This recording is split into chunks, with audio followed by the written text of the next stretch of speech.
Hello and welcome to your astrological vibrations for Tuesday, October 25th, 2016 by Gaia Blooming. I am Mimi and our energy mantra for today is being powerful is my comfort zone. Really like that energy mantra. And today we have some cool stuff going on, some interesting energies going on. We have the sun in Scorpio and the moon in Virgo, and the sun and the moon are connecting at the very, very, very beginning of the day, so like midnight Pacific time. But there's that energy, that primordial ooze. I love this coming together because moon in Virgo connects us to our body. It connects us to reality, which to me, reality is this moment. What's in this moment? What am I feeling in this moment? How is my body interpreting this moment? That's the best way to me to interpret reality because everything else is based on, you know, what we see. And the filters that we see it through. So reality is like, okay, what's going on here? And connecting to what's going on here to me is like being in your power. If you feel off, you're like, I feel off. I have the power to shift that. If you feel good, you're like, I feel good and I can feel better and keep working with that energy. So beautiful connection in this primordial ooze, nourishing us, nurturing us.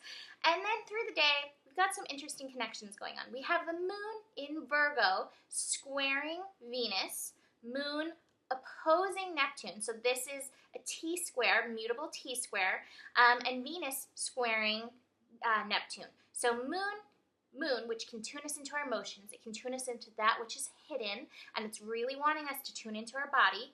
Venus, which is our worth, relationships, beauty, pleasure, and Sagittarius. So we're wanting to expand all those things with Venus and Sagittarius. And then we've got Neptune, the energy of spirit. And Neptune in Pisces, retrograde, has been taking us into old patterns. So what's interesting with this, between the moon showing us what's hidden and Neptune bringing forth those old patterns, there's a possibility, again, for old relationships to be coming up. I said this the other day. This also may tune into, the Scorpio energy. Oftentimes, Scorpio can, bring that energy to the surface.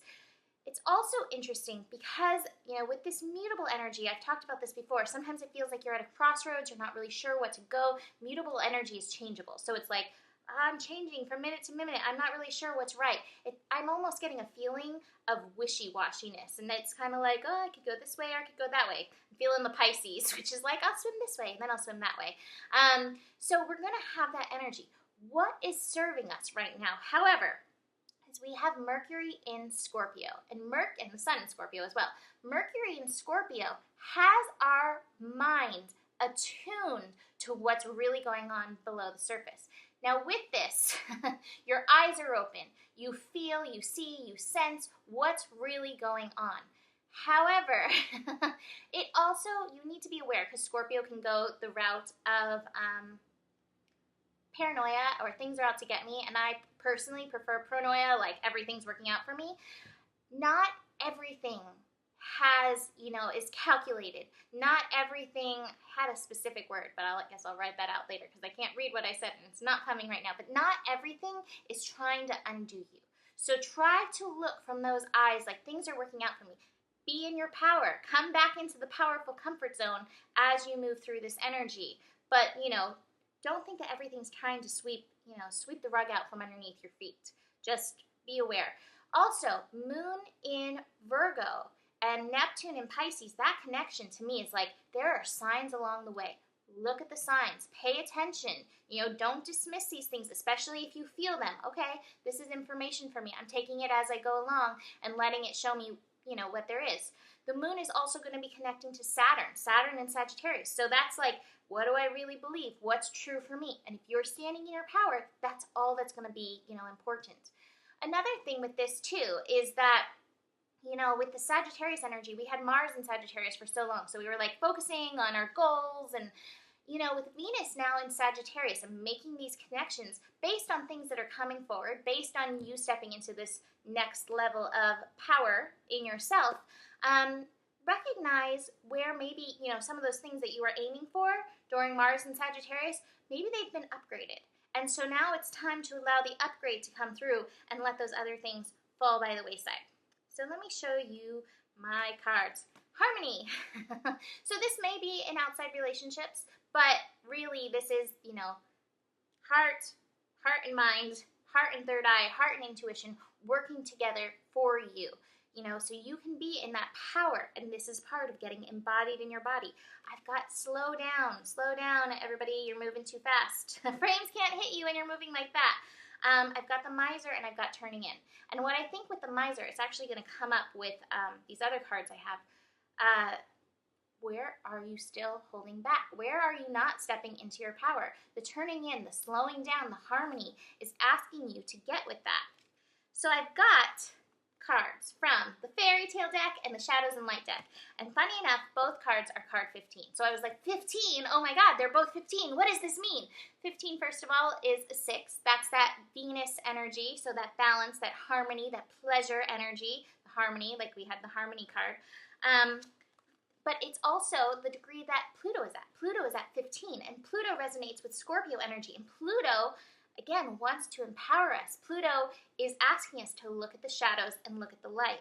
And these cards really bring that forward.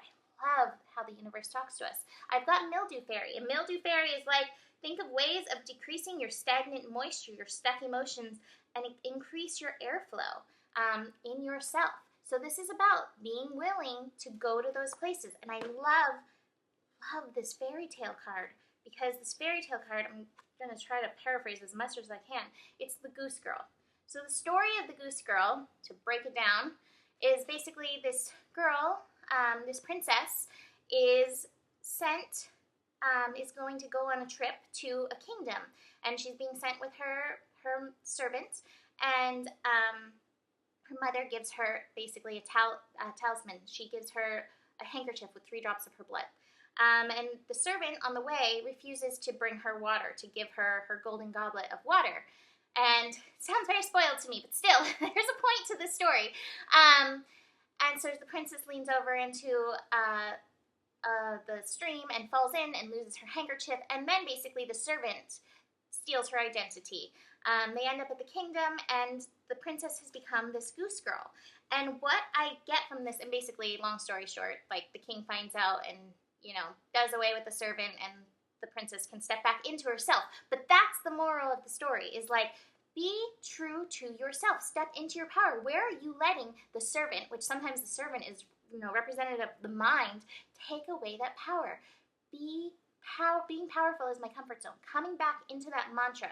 Letting those shadows, those other sides of us that we like to hide, not letting those things, you know, come to light, undoes us. And sooner or later, those parts come forward.